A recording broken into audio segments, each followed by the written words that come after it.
¿Qué tal, mis amigos? Bendecido día. Aquí estamos una vez más con la meditación de esta mañana y la meditación la vamos a tener en Juan 4:24.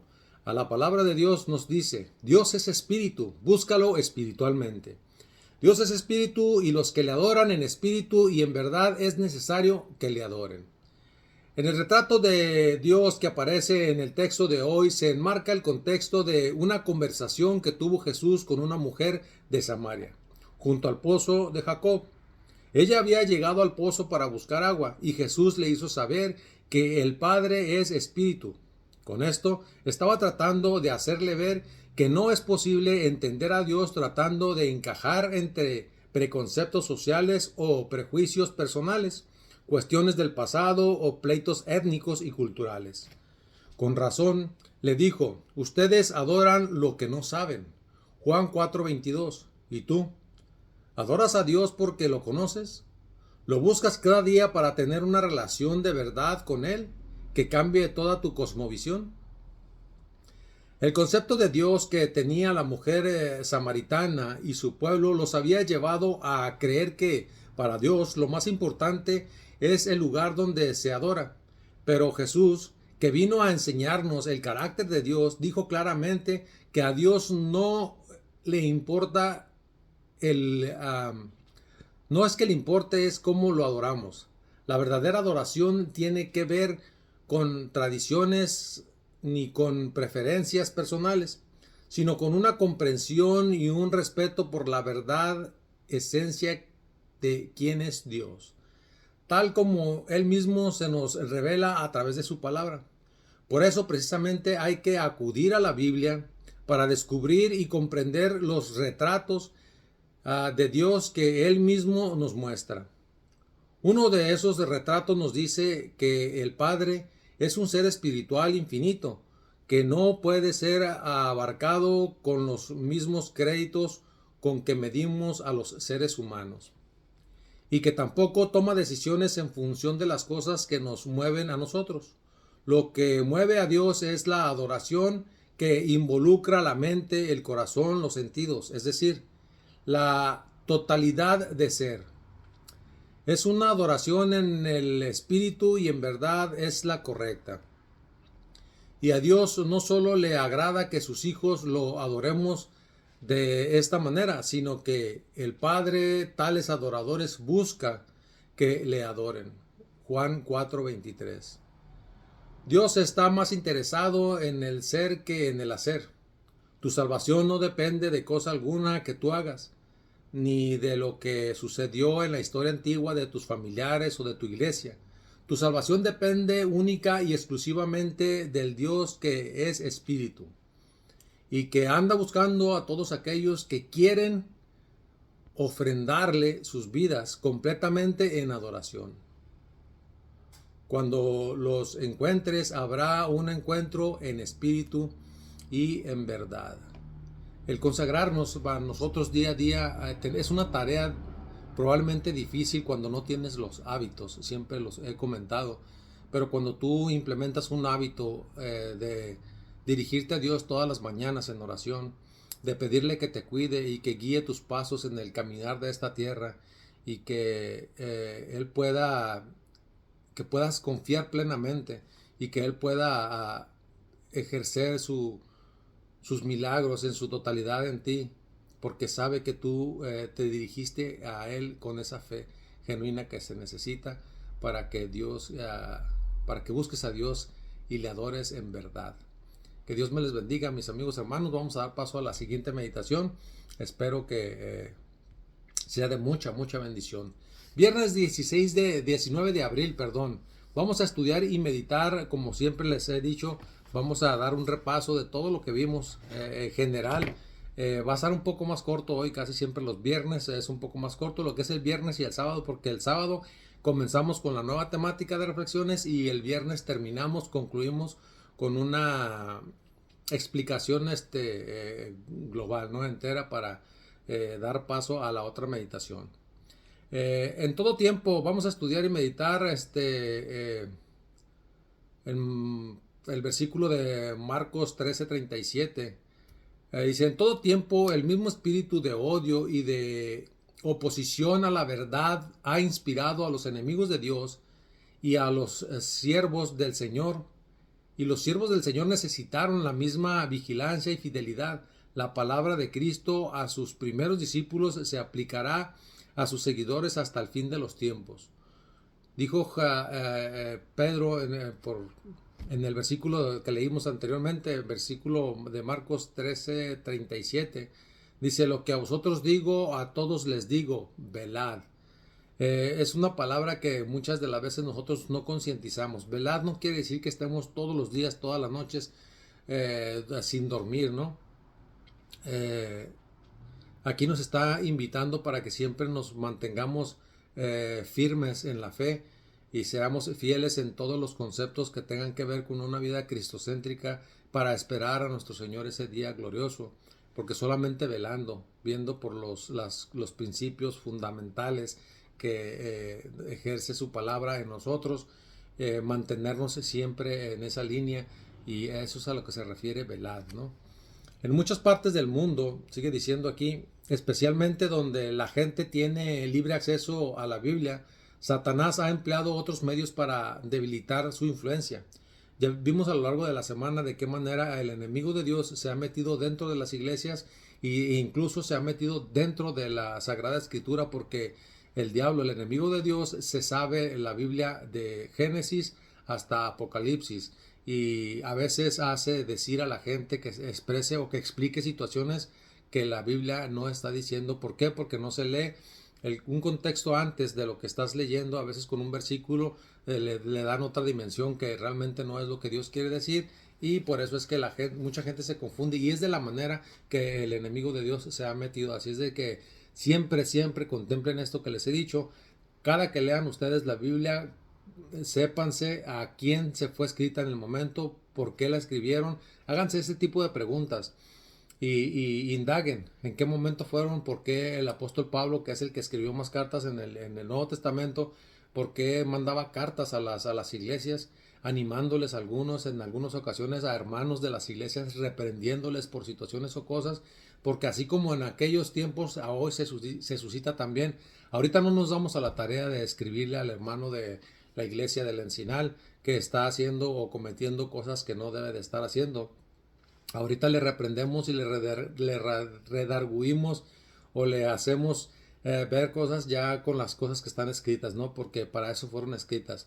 Fueron en aquellos tiempos, sí, pero para poder reprendernos a nosotros también, porque lo que pasaba en ese tiempo también pasa ahorita.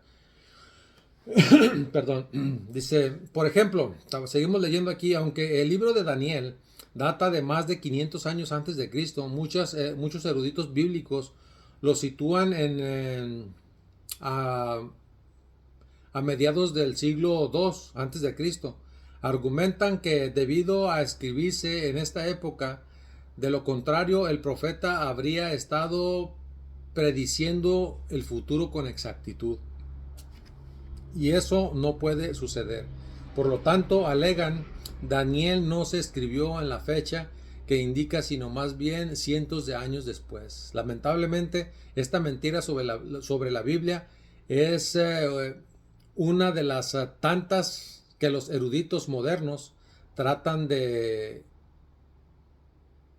endilgarnos o de enseñarnos, y más lamentablemente es que muchos aceptan este error porque en definitiva los eruditos bíblicos lo enseñan. Con razón Pablo nos escribe, ¿no? Sometan todo a prueba y tengan siempre lo bueno, no retengan siempre lo bueno.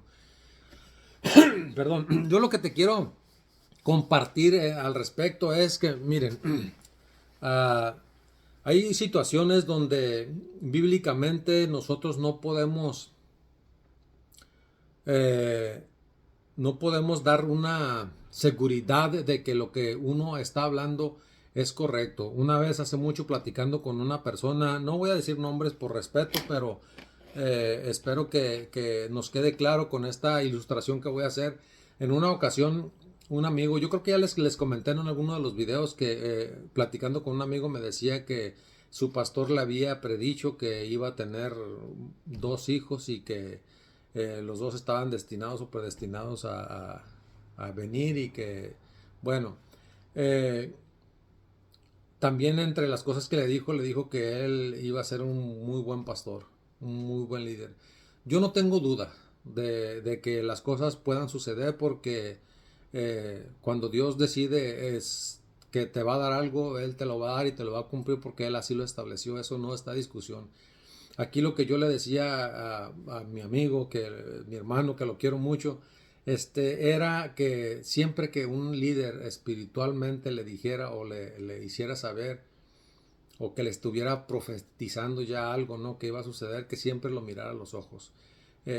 Nosotros podemos sentir esa mirada que el Espíritu de Dios mora en las personas.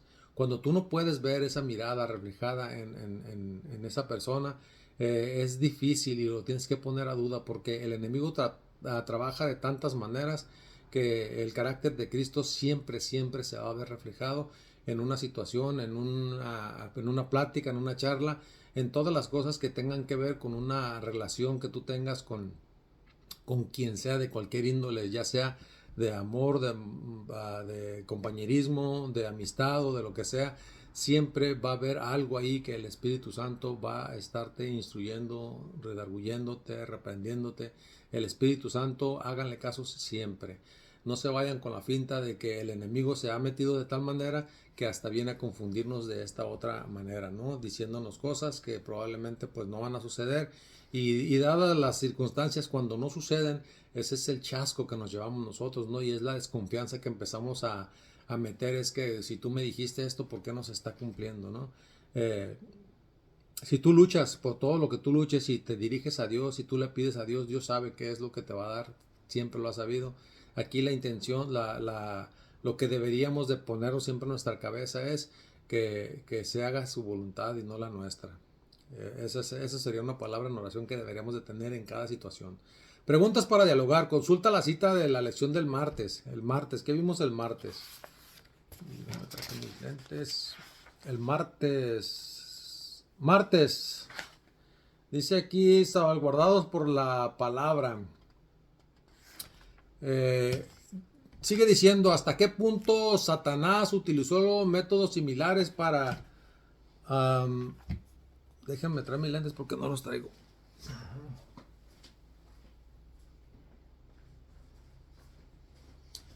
Regresé, aquí están mis lentecitos. Dice la parte del martes, ¿qué pregunta nos dice? La Biblia es la revelación infalible de la voluntad de Dios, presenta el plan celestial para la salvación. ¿Qué información nos da Jesús y el apóstol Pablo sobre la protección contra los engaños de Satanás? Bueno, ya lo comentamos, no vamos a leer, no vamos a meternos en esto. Aquí nos da la indicación de que leamos la parte del martes, pero ya realmente ya lo estudiamos, ya lo leímos. Aquí nada más las preguntas van a ser para que ustedes las mediten. ¿Hasta qué punto Satanás utiliza métodos similares para socavar sutilmente la autoridad de las escrituras en la actualidad? Otra de las preguntas dice, ¿cuáles son nuestras mayores salvaguardas contra la mala interpretación de la palabra de Dios? Hay mucho que tenemos que tener mucho cuidado, por eso siempre tenemos que leer el texto y el contexto y tratar de entender. Si no tiene usted a alguien ahí que le pueda explicar, porque de repente hay cosas que son un poco confusas para el entendimiento humano y tenemos que inclinarnos, recargarnos en alguien para que y confiar, ¿no? Lo que les he dicho, confiar en que Dios está obrando. Dice la palabra de Dios que si hay 2 o 3 en su nombre, siempre va a estar Él ahí. Siempre que tú vas a abrir la palabra de Dios, hay que tener una palabra de oración para que Dios pueda dirigir y que puedas disipar cualquier duda que tengas en el momento, ¿no? Estas son las indicaciones que se nos han dado, que se nos dan y se van a seguir dando para que el Espíritu de Dios, que es el Espíritu Santo, pueda estar siempre en ti. El principal intento de Satanás en el gran conflicto entre el bien y el mal es difamar el carácter de Dios y presentarlo como un tirano, autoritario y falto de amor. Otra pregunta es ¿cómo intenta hacer esto el maligno y cuál es la respuesta de Dios a sus mentiras? Yo tengo una respuesta bien lógica que acabo de leer aquí y para mí es lo que nosotros tenemos que tener en nuestra mente para disipar cualquier tipo de dudas que tengamos. El apóstol Pedro afirma que ninguna profecía de la Escritura vino por una interpretación privada, ninguna. En 2 de Pedro 1:20 ahí nos dice, ¿cómo podemos estar seguros de no distorsionar el sentido de las Escrituras por lograr nuestros propios fines? Otra pregunta es, ¿por qué esto es más fácil de lo que pensamos? ¿Y por qué debemos protegernos contra estas prácticas? ¿Cómo podemos evitarlo? La respuesta la tenemos aquí en el contexto que nos da. Dios no transige, Dios no cambia, Dios siempre está a la orden del día. Dice, en primer lugar, hay una diferencia cualitativa entre nuestras negociaciones cotidianas y la transigencia de Lucifer que Lucifer desea alcanzar. Dios nos creó con toda la libertad necesaria para expresarnos e interactuar con los demás, con amor y justicia. Sin embargo, hay algunas limitaciones físicas y morales que no pueden verse como prometidas porque constituyen un fundamento mismo de una existencia. Este fundamento está compuesto con las verdades de que Dios es nuestro creador, nuestro proveedor y nuestro legislador, y como tal, revela cómo debemos vivir para ser felices. Y nuestro Rey, Dios, es la fuente de vida, simplemente no podemos existir sin Él. Lucifer quiso cambiar este fundamento, desafió el carácter de los estatus y la autoridad de Dios y afirmó que los seres humanos son dioses, y lo podemos ver, lo hemos estudiado, ¿no? Génesis 3:4, que tiene existencia propia y que puede crear sus propios significados y normas para la vida de felicidad. En segundo lugar, es estrechamente relacionada con el aspecto interior. Esta es la naturaleza del pecado. El pecado no es simplemente tener una opinión disidente, sino que es la rebelión y el rechazo consciente y deliberado a Dios, con el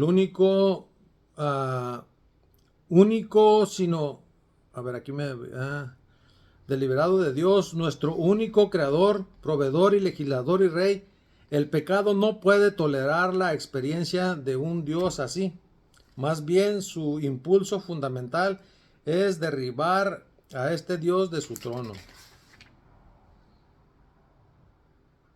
para autoproclamarse rey. Miren, está más que claro, lo hemos estudiado a lo largo de la semana y espero que nos quede bien claro. El enemigo de Dios se va a meter en todas las situaciones, en cada cosa que él sepa que va a ser edificante para tu vida espiritual. Ojo con esto. No estamos peleados nadie de la gente que profesamos una fe en este Dios verdadero, en Jehová nuestro Dios. No está peleado con que tú tengas o puedas recibir bendición en esta tierra, ¿no? Que tengas, te los he dicho, una bonita casa, tu carro, una carrera, que tengas una familia. Mientras permanezcamos en esta tierra, Dios nos dio la oportunidad de poder disfrutar todo lo que podamos sentir o palpar en esa tierra, siempre y cuando esté dentro de los parámetros de Dios. Lo que Dios pide, Dios no quiere que le des cualquier ofrenda. Dios quiere obediencia antes que seas o que tengas o que quieras darle una ofrenda de gratitud a Él. Él más bien quiere que lo obedezcas, ¿no? Tenemos el ejemplo de Caín y Abel, ¿no? Las ofrendas fueron totalmente diferentes. Dios les dio una orden y Caín a final de cuentas hizo y ofrendó lo que él quiso. Eso es lo que Dios no quiere, ¿no? De nosotros. Él únicamente quiere fidelidad y quiere obediencia, que obedezcamos y que hagamos de acuerdo a sus estatutos que que tenemos en este manual, en la Biblia, que los podamos ejercer plena y seguramente de que vamos a una finalidad segura con Cristo Jesús. Mis amigos, les dejo la meditación. Espero que todo nos haya quedado claro en esta semana. Vamos a prepararnos, hoy por fin viernes, vamos a prepararnos para mañana. Les invito para que sigan orando por su servidor iniciamos campañas ya mañana. Hoy me retiro de mi hogar, de esta casa, y voy a estar en San Quintín, por allá por Ensenada, por aquel lado vamos a estar en campañas. Espero y deseo verles por allá. Así que voy a tratar de seguir compartiendo las meditaciones y sigan orando por su servidor, que su servidor estará orando por ustedes. Les doy la promesa, la encontramos en Isaías 61 y dice: levántate, resplandece, porque ha venido tu luz y la gloria de Jehová ha nacido sobre ti. Que Dios me les bendiga grandemente, mis amigos, hermanos, familia. Suscríbanse, compartan y denle like. Nos vemos mañana en la próxima. Chao, chao.